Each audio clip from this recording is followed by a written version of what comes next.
So hello guys, this is the question of organic spectroscopy. आप देख सकते हो इसके अंदर में कार्बोनिल स्ट्रेचिंग फ्रीक्वेंसी जो होती है उसका ऑर्डर बताना है। Okay, the correct order of the carbonyl stretching frequency for the given compounds. So इसके लिए अगर हम बात करें कार्बोनिल स्ट्रेचिंग फ्रीक्वेंसी की, हम क्या देखते हैं, ये जो हमारी स्ट्रेचिंग फ्रीक्वेंसी होती है इसका ऑर्डर हमें बताना है।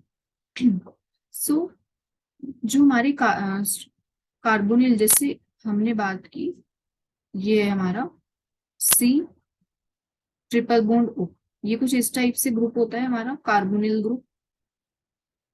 अब आप यहाँ देख सकते हो ये कार्बोनिल ग्रुप ये प्रेजेंट है, ये कार्बोनिल है, और ये सी डबल बॉन्ड ओ जो है बेसिकली उसकी हमें स्ट्रेचिंग फ्रीक्वेंसी बतानी है कि किसकी सबसे ज्यादा रही होगी और किसकी सबसे कम।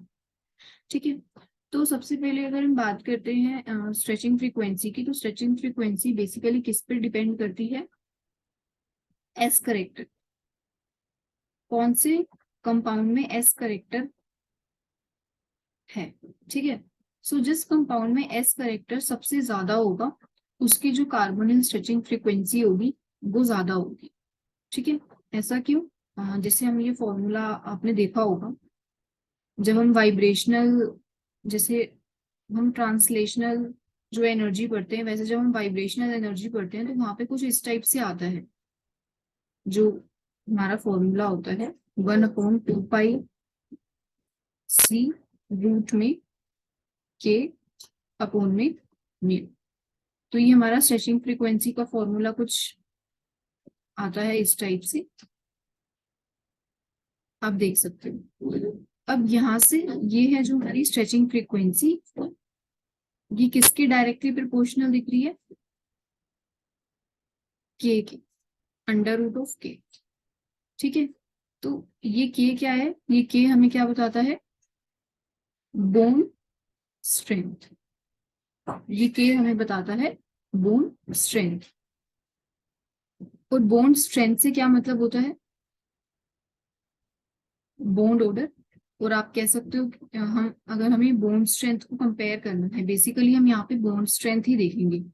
ठीक है, तो बॉन्ड स्ट्रेंथ को कंपेयर करने के लिए हम एस कैरेक्टर देखते हैं, जिसका एस कैरेक्टर सबसे ज्यादा होगा मीन्स उसकी बॉन्ड स्ट्रेंथ काफी ज्यादा है। ठीक है, सो जैसे अब देखो बॉन्ड ऑर्डर से भी होता है हमारा इसका मतलब, जैसे जो हमारा बॉन्ड ऑर्डर, ठीक है, सो कहीं पर अगर बॉन्ड ऑर्डर 3 है, ठीक है, सी डबल बॉन्ड ओ का बॉन्ड ऑर्डर 3 बन रहा है, देखो हमारे पास ये कुछ इस टाइप से कंपाउंड है। ठीक है, यहाँ पे डबल बॉन्ड है, this is alpha beta unsaturated compound. ये कुछ इस टाइप से कॉन्जुगेशन में आएगा। जब ये कॉन्जुगेशन में आएगा तो इसका जो बॉन्ड ऑर्डर था अभी क्या था, वो 2 है, लेकिन कॉन्जुगेशन में जाने के बाद इसका बॉन्ड ऑर्डर जो है वो 2 से कम हो गया, लेस देन 2। ठीक है, प्रॉपर 1 नहीं होगा, हम इसको कह सकते हैं कि 2 से कम हो जाए।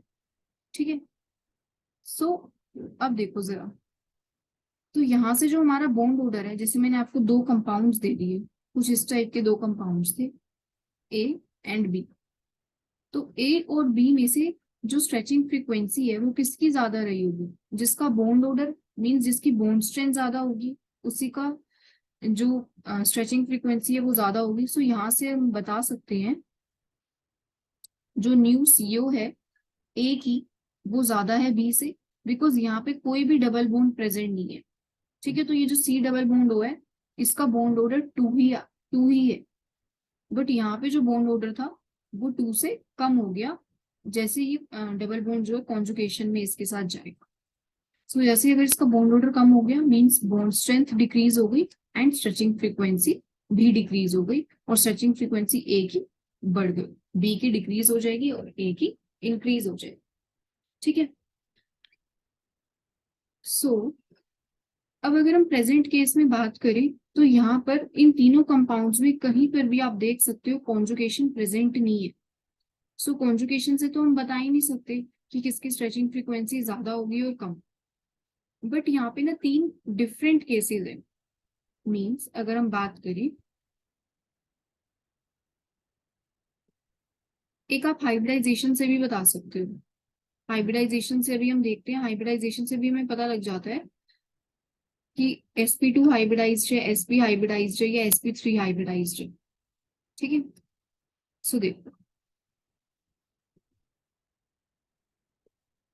जो sp हाइब्रिडाइज्ड होगा उसमें s करेक्टर 50% होता है। ऐसे ही जो sp2 होगा इसमें s करेक्टर कम हो गया, और sp3 में s करेक्टर और भी कम हो गया। सो इसके अंदर जो कार्बोनिल कार्बन, हम सिर्फ कार्बोनिल कार्बन पे फोकस करेंगे। ठीक है, जो और कार्बन अटैच्ड है उसको हम बाद में देखेंगे। सो जो कार्बोनिल कार्बन की अगर हम बात करें, अगर वो sp हाइब्रिडाइज्ड है, इट मीन्स उसके अंदर s करेक्टर काफी ज्यादा है, और s करेक्टर ज्यादा होने से बॉन्ड स्ट्रेंथ इंक्रीज होगा, as well as stretching frequency भी इंक्रीज होगी। सो प्रेजेंट केस में हम एक बार देख लेते हैं कि कोई हमारा ऐसा है। सबसे पहले हम हाइब्रिडाइजेशन चेक कर लेते हैं। तो हम यहाँ देखें तो देखो यहाँ पे 3 सिग्मा बॉन्ड्स हैं। इसमें इट मीन्स इसकी जो हाइब्रिडाइजेशन होगी दैट विल बी इस कार्बन की sp2। इस कार्बन पे आते हैं, ये कीटीन है। ठीक है, तो यहाँ पे भी एक कार्बन है, तो इसमें 2 ही सिग्मा बॉन्ड्स प्रेजेंट है। इस इट मीन्स जो इसकी हाइब्रिडाइजेशन होगी वो होगी sp। इस कार्बन पे आते हैं, इस कार्बन में 1 2 3 अगेन 3 सिग्मा बॉन्ड्स प्रेजेंट है। इसकी हाइब्रिडाइजेशन हो जाएगी sp2 इस कार्बन की। ठीक है, अब देखो क्या देखा हमने, ये जो है sp है। ठीक है, इसकी हाइब्रिडाइजेशन sp है इस कार्बन की, इट मीन्स इसके अंदर s करेक्टर सबसे ज्यादा होगा। और अगर इसका s करेक्टर सबसे ज्यादा होगा इट मीन्स इसका जो कार्बोनिल स्ट्रेचिंग फ्रीक्वेंसी है वो सबसे ज्यादा रही होगी। सो हमने अभी तक क्या फिगर आउट किया कि बी की स्ट्रेचिंग फ्रीक्वेंसी सबसे ज्यादा होगी, और कैसे किया हमने, हाइब्रिडाइजेशन को देख के। जो कार्बोनिल कार्बन थी उसकी हमने हाइब्रिडाइजेशन चेक। अब देखो, अब ए और सी को कंपेयर करना है। अब ए और सी को हम कैसे कंपेयर करेंगे, देखो ए, ये रिंग कैसी है हमारी, 3 मेंबर रिंग है। और 3 मेंबर रिंग में हम क्या देखते हैं कि ये 3 मेंबर रिंग है, और 3 मेंबर रिंग में एक स्ट्रेन होता है, रिंग स्ट्रेन। कौन सा स्ट्रेन होता है, रिंग स्ट्रेन। और ये रिंग स्ट्रेन भी किसकी वजह से होता है, पर्टिकुलर एंगल की वजह से। एंगल स्ट्रेन आप कह सकते हो। ठीक है, तो ये एंगल स्ट्रेन होता है। सो एंगल स्ट्रेन हमें क्या पता है कि जो स्ट्रेचिंग फ्रीक्वेंसी होती है, जो हमारी स्ट्रेचिंग फ्रीक्वेंसी होती है वो डायरेक्टली प्रोपोर्शनल होती है रिंग स्ट्रेन की। जितना ज्यादा रिंग स्ट्रेन होगा,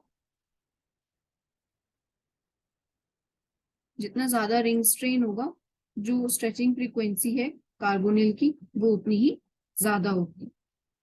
ठीक है, सो और जो हमारा सी वाला केस है, अगर हम सी वाले केस की बात करें तो सी वाले केस में हमारे पास क्या है,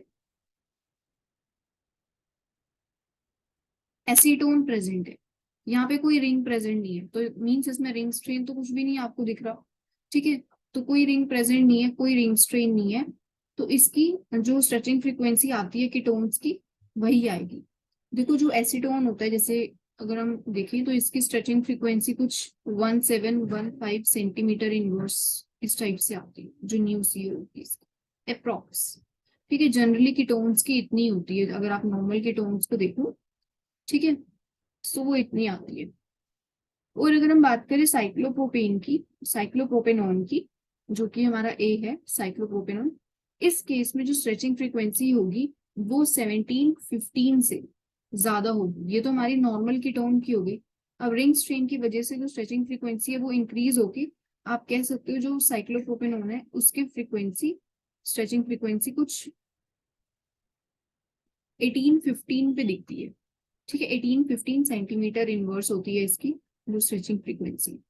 सो यहाँ पे जो रिंग स्ट्रेन था, रिंग स्ट्रेन की वजह से इसकी स्ट्रेचिंग फ्रीक्वेंसी इंक्रीज हो गई, और वो कहाँ तक आई, 1815 सेंटीमीटर इनवर्स।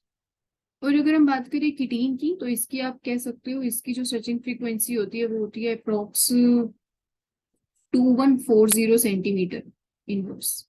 इसकी इतनी आती है अप्रोक्स कीटीन की। ठीक है, सो इट मीन्स अभी देखो रिंग स्ट्रेन की पहले हमने कंसेप्ट देखा बी वाले में हाइब्रिडाइजेशन, कि वहां पे हाइब्रिडाइजेशन एसपी था, एस करेक्टर ज्यादा था काफी ए और सी के कंपैरिजन में। अब ए और सी को जब हमने कंपेयर किया तो उस केस में हमने देखा कि रिंग स्ट्रेन है ए में और सी में कोई भी रिंग स्ट्रेन प्रेजेंट नहीं है, तो उसकी जो स्ट्रेचिंग फ्रीक्वेंसी है जो नॉर्मल कीटोन्स की आती है वही आएगी। ठीक है, सो इस वजह से ए एंड देन सी, तो बी सबसे ज्यादा है, ए और सी की जो है सबसे कम है, क्योंकि ये कैसा है कि नॉर्मल कीटोन है बस। सो इस क्वेश्चन के लिए इतना ही। So thank you so much.